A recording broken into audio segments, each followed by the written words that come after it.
Hey guys, welcome to Wrench Drive.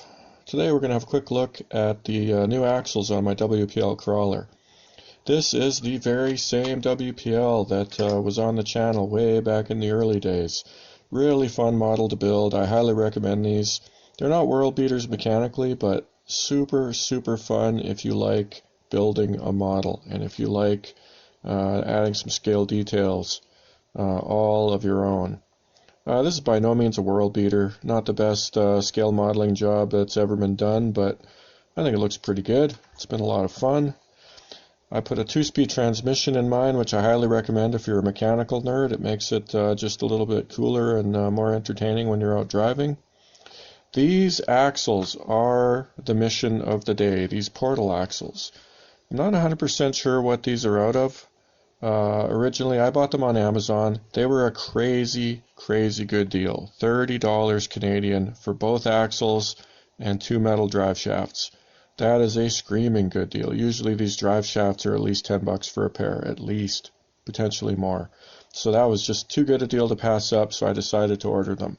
Now, it is all not a bed of roses. Out of the box, these are a little iffy, but you can fix them. And the back was not terrible. It needed some grease, needed a little bit of TLC, but it fundamentally worked out of the box. The problem was the front, and the problem on the front is right here. That bearing, stock, that is not a bearing. It is a bushing, and the problem is that the CV shaft has a pin going through it that holds everything together. And that pin on mine was a hair too long and was binding against the bushing. And as you can imagine, a bushing is a solid piece of metal, so if the pin is binding, that means nothing's turning, right? That was the problem. So you could do one of two things. You could file down the pin a little bit, which fixes the problem, but that spot, a bushing, is definitely not awesome. So I tried that. It improved it to at least where it was usable. But adding a bearing, that is the magic. And the bearing, I believe, is a 12 by 8 by 3.5 millimeter. If I get that wrong, I'll fix it in the description below. I'm almost positive that's right, because I actually did measure to make sure. So 12 by 8 by 3.5 bearing. You need 2 of them, 1 for each side. That's it. That'll get your axles up and running much better. Now, the ring and pinion gear, you know, your standard axle parts that you're going to find in every axle out there, not awful, not spectacular. They're metal. They're a little rough. So what you want to do is when you get your truck all put together, put a battery in and just run it. Like just turn the trim up so that the wheels are turning, and just let those axles run in for a battery pack, and that'll help smooth out those gears a little bit before you're driving. Then, when you're driving, I would highly recommend just taking it on a long drive in a parking lot or something and just driving without doing a whole lot of turning or crawling, like obstacle type crawling. Just drive it and run in those gears, smoothing them up a little bit. So lots of grease, run them in, life should be good. On mine, the portal gears are good. There's zero problem. So basically, that's all you need to know. Now, as for installation, you can see on the back here, this is the stock link mount, and it indeed does work. You can see on the back there, no problem. On the front, I did this custom link mount. It's a 3D printed jobby, and then I made these links to get a little bit better articulation. Now, the downside to this truck that I still got to fix is I really got to find some better shocks. I got these metal units on the back. They're by no means world beaters. They're a little bit too stiff, so it doesn't, it moves very nicely.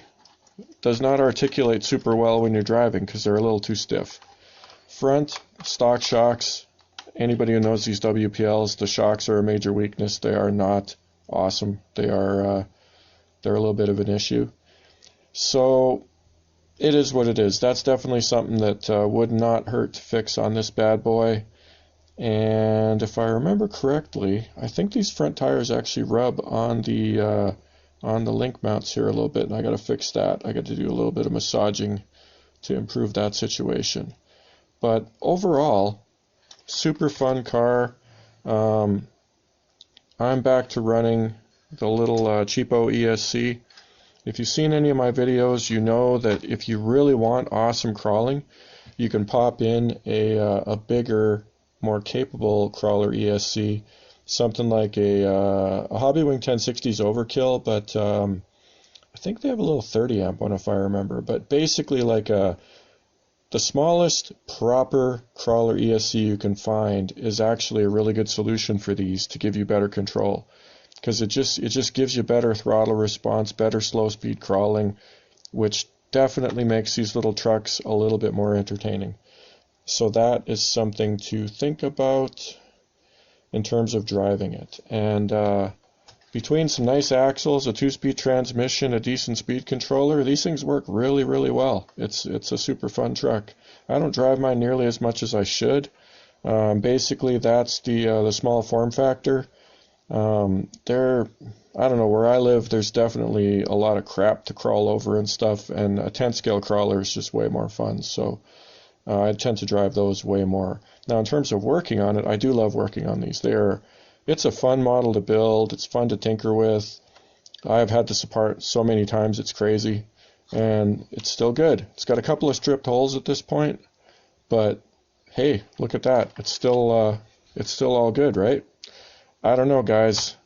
People rag on them all the time, but in my humble opinion, if you want to build yourself a truck, have some fun, you like models, this is a fun kit. And like I said, I think they turn out pretty good if you put a little bit of work in.